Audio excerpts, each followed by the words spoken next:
મિત્રો સાંભળો આજના તાજા સમાચાર.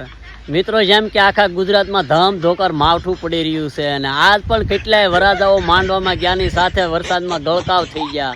પણ એ મોટી વાત તો એ છે કે વરસાદની હારે મોટા બરફના ખાંગડા કે કરા પણ પડ્યા અને આ કરા છે વરાજાના મુંડામાં વાગવાથી વરાજાઓ ક્રોધાયમાન થઈ ગયા ભાઈઓ બહેનો.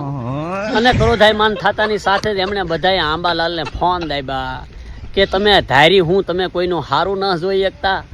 અને ગાળીઓ ઉડાડતા આંબાલાલે કીધું કે આમાં મારો કોઈ વાંક નથી, કેમ કે આ સિસ્ટમ છે એ સીધી પાકિસ્તાન તરફથી આવેલી છે.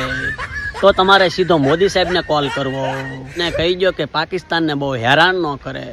અને વધુમાં સૂચના આપતા આંબાલાલે કીધું કે હવે પછી 2 દિવસ સુધી કોઈ પણ વરાજો છે એ મંડપમાં જો પણવા જાય તો જરી ભરેલા સાફા સાથે હેલ્મેટ પણ લેતો જાય, નકર ટકો તૂટે તો મારી ગેરંટી ના.